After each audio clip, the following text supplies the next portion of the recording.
Olá, amigos, para mais um podcast aqui no nosso canal História e Arte.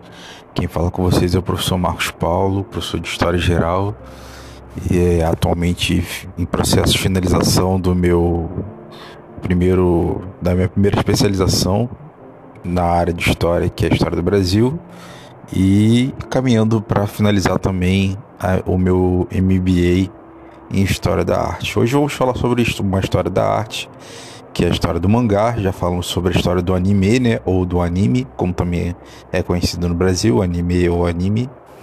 E hoje vou falar sobre o mangá, assim, vou falar sobre um mangá específico, mas falando sobre o mangá em si, para quem não conhece, ou para quem já conhece, né, mas só falando o que é um mangá.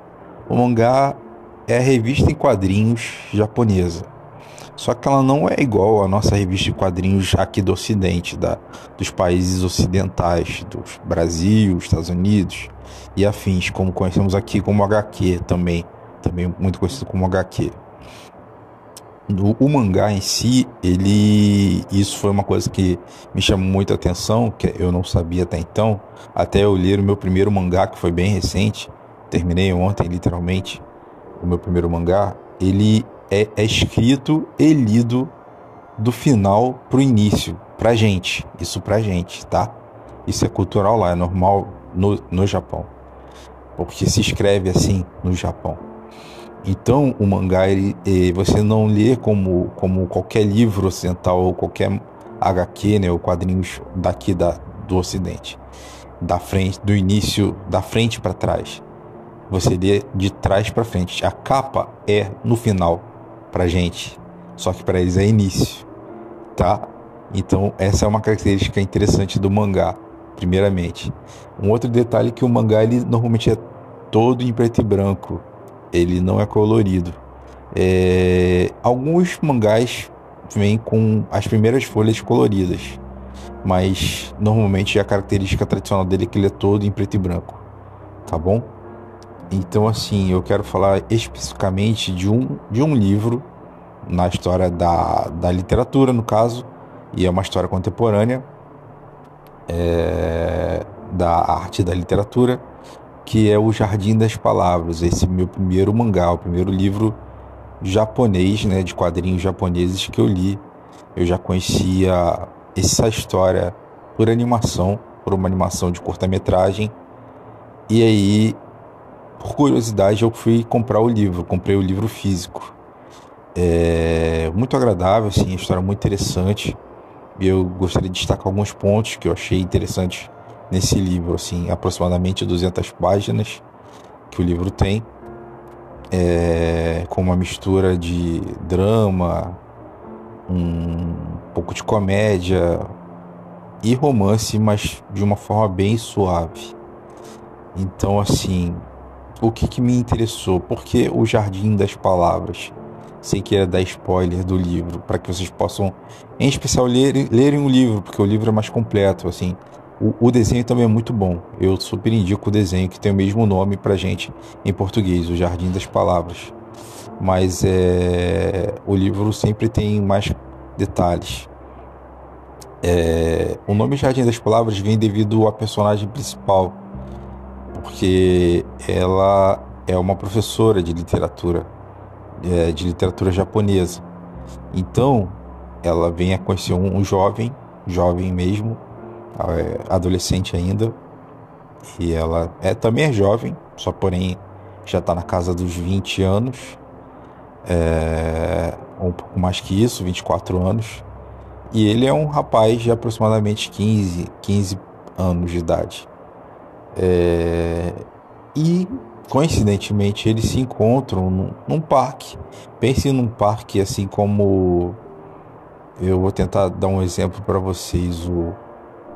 Eu não sei quem conhece o Rio de Janeiro. Nós temos alguns parques aqui, que é um parque mesmo de um lugar de ponto de encontro. Não estou falando de parque de diversões, não. É um parque com uma área arborizada, tipo o Jardim Botânico. Para quem conhece o Jardim Botânico, eu já ouvi falar do Jardim Botânico no Rio de Janeiro. Seria uma espécie de parque. O Campo de São Bento, onde o filme do Paulo Gustavo, Minha Mãe é uma Peça 3, logo de início começa. Esse é o Campo de São Bento, é um parque. tá? Aqui na cidade de Niterói, onde eu também resido. E é onde esse filme do Paulo Gustavo aparece logo de início. E uma peça 3 começa nesse parque, Campo de São Bento. Só para dar exemplos de vocês que tipo de parque seria, só que no Japão. E nessa história, o Jardim das Palavras. Tanto na animação como no livro, no mangá. E aí lá eles começam a conversar, assim, puxar assunto, né? De uma forma bem sem motivo direto. E aí eles criam uma amizade, os dois. Uma amizade sem saber quem é quem. Ele não tinha ideia de que ela era professora e ela não tinha bem ideia de que ele era um aluno, apesar que ele estava de uniforme. Lá eles têm vários tipos de uniformes escolares, quase sempre, não necessariamente iguais, dependendo da escola. As meninas têm uniformes um pouco mais parecidos que os rapazes, mas isso é bem variável dependendo da escola. E ele falta aula, ele tem hábito de faltar aulas. E no caso dela, ela também está com o hábito de não ir para a escola. E por que ela não está indo à escola, não está indo trabalhar, dar aulas? É porque ela está sofrendo uma espécie de bullying.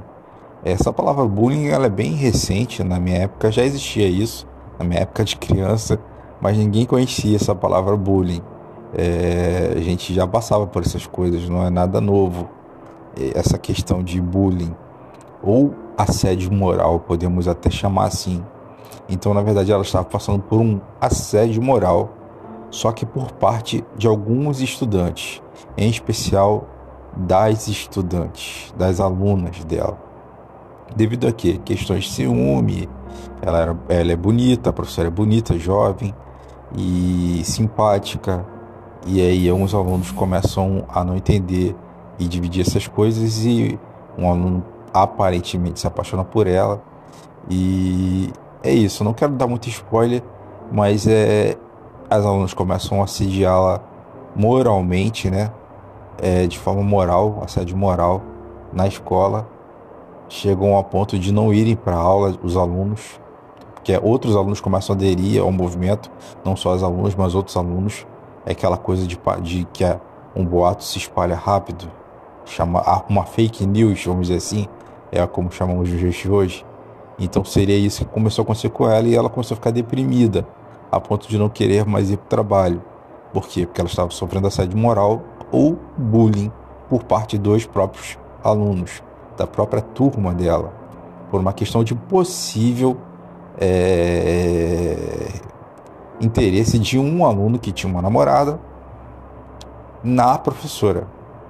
Então, devido a isso, ela não está indo trabalhar. Essa professora, que é jovem, bonita, e é uma professora de literatura japonesa, que está nesse parque.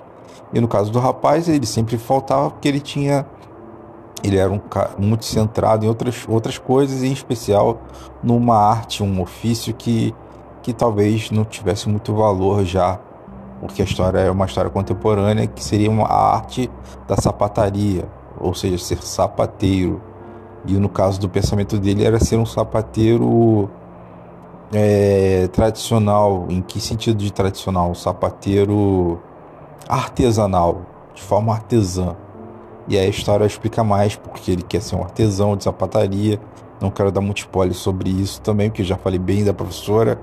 E por isso ele vai para lá para desenhar sapatos, comprar couro, sempre que ele pode comprar couro, para poder fazer o artesanato do sapato.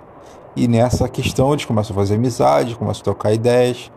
Ele desenha o pé dela, tal, até o ponto que ele descobre que ela dá aula na escola dele. E ele não sabia, porque ele faltava muito, e ela não era professora necessariamente da turma dele, e ela também o encontra, só que eles não trocam nenhuma palavra na própria escola.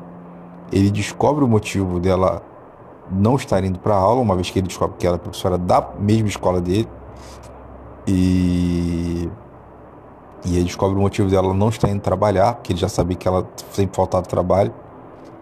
E aí é onde rola toda uma situação, um conflito, por isso digo a questão do drama. No entanto, também ele se apaixona por ela. Ele mesmo, o próprio jovem de 15 anos, se apaixona pela professora, que até então ele não sabia que era professora. Então, ou seja, não existe uma questão aí cultural pelo fator de idade, que ele é adolescente ainda, né? E ela já é uma mulher adulta, porém jovem, mais adulta. E ele ainda é um adolescente. E ela também demonstra nele, em especial com ele, um certo interesse por ele. Porém, ele é bem mais jovem que ela em anos. Então ela não considera ético, né, se relacionar com ele. Mas ele chega ao ponto de falar que gosta dela. E ela demonstra a todo momento que ela não pode se relacionar com ele e tal. Todo momento não, mas próximo ao término da história, eu já sabia disso no filme, né? Por isso que eu acho o filme e o livro bem similares, como comentei, mas o livro tem mais detalhes. E eles chegam a discutir após isso, mas ela se aproxima dele, ele quer ir embora. Eles chegam a conversar, eles pegam uma chuva no parque.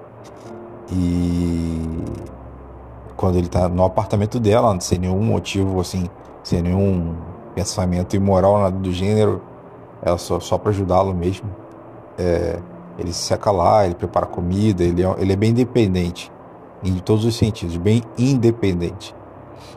E aí ele prepara para ela se alimentava super mal, comendo coisas banais, assim, que não alimentavam de forma nutritiva, vamos dizer assim. E aí é onde ele se declara para ela, né, de forma bem simples, dizendo que gostava dela. Ela entende, logicamente. E aí rola um certo desconforto, porque ele não é correspondido da forma como ele esperava. E é isso, assim, para explicar o término, assim, para não dar mais spoiler, para que vocês possam ver o filme e, em especial, ler o livro. Ele já tá indo embora do prédio dela e ela corre atrás dele, dá um abraço nele e diz que, só para finalizar, que ele começa a reclamar, dizendo que não sabia que ela era professora dele, que ela poderia ter dito, professora da escola dele, que ela poderia ter dito, tal, e ele se declarou. E ela o abraça e diz que, na verdade, ele a salvou, porque ela estava incrivelmente deprimida. Isso não é detalhado com essas palavras, mas a forma como ele a tratou, o carinho, o respeito, foi tudo que ela precisava e que ela estava sentindo falta, por parte em especial dos alunos dela, e que estava fazendo ela esmorecer na própria desejo de profissão, que é a profissão de quê? De ser professor, de ensinar, de passar conhecimento.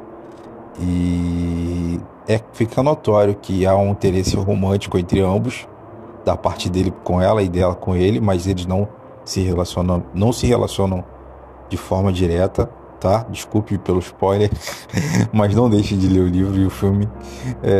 Fica notório isso. E cada um segue pro seu lado posteriormente. Mas é uma história incrível, linda. Particularmente eu gostei tanto do desenho, já vi várias vezes. E comprei o livro, já indico onde eu comprei, que foi a Amazon, o site da Amazon. Chegou super rápido. O livro é uma versão tipo versão de bolso. Ou seja, a versão de bolso é aquele livro que não é muito grande, sim, em tamanho, que eu digo. Como comentei, aproximadamente 200 páginas, em quadrinhos, em preto e branco, né? É um mangá. E o que eu quero destacar aí novamente é a questão do assédio moral ou do bullying, que a gente sempre pensa de bullying de estudante para com estudante, de um estudante para com outro estudante. Então, por isso eu estou usando o termo assédio moral. É que isso pode acontecer em vários ambientes. E nesse caso em específico, como eu já destaquei, foi de alunos com a professora. Então, para nós professores, né, sabemos que não é uma profissão fácil, em especial aqui no Brasil, que não é muito valorizado assim em todos os sentidos, desde salário, a questão estrutural, dependendo do tipo de escola que se dê aula. Para quem dá aula diretamente em escola, né, porque hoje é possível dar aula em vários lugares, com a tecnologia conseguimos agora dar aula à distância, onde a maioria dos meus alunos tem sido assim, de forma à distância, seja com aula de reforço ou pré-ENEM, e afins. Além desse canal de podcast que eu faço gratuitamente, com o intuito de disseminar conhecimento, né, e trocar ideias sobre história geral, história da arte, história do Brasil, que está incluso em história geral. Então, o assédio moral a gente pode encontrar em várias questões, em vários âmbitos, né? Seja no trabalho, seja numa escola, numa universidade, ou bullying propriamente dito, como é um termo usado nos dias de hoje, como eu disse, não especificamente só para de um estudante para com o outro. E aí vemos com essa professora. Então, esse livro é um destaque interessante assim, a ser pensado. Foram características que eu particularmente destaquei sobre o livro e que eu comento agora com vocês, que vale muito a pena ser lido. E a ideia das palavras das palavras que são ditas no livro, assim.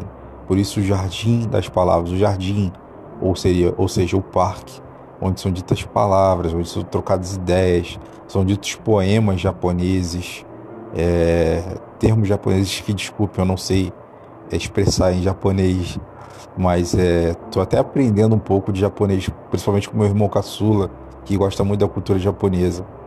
Então tô aprendendo alguns termos em japonês, alguns termos básicos, mas eu infelizmente não aprendi a expressar os termos de poemas japoneses. Então fica aí minha dica para vocês. O filme é possível encontrar gratuitamente em alguns streams, O Jardim das Palavras. E o livro é bem baratinho. Eu acho que eu paguei R$ 15 ou um pouco mais que isso no livro, pela Amazon.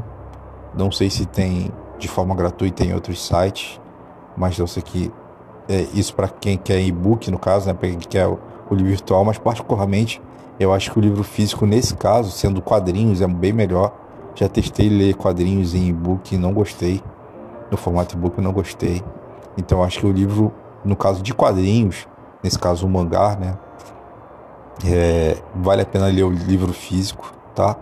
Então assim, fica aí minha dica para vocês, tanto do livro, em especial o livro, como do filme, que tem o mesmo nome, O Jardim das Palavras, tá bom? Essa é a minha dica de hoje, meu comentário sobre o livro em si e o filme, O Jardim das Palavras, desse mangá, que é esse quadrinho japonês, tá ok?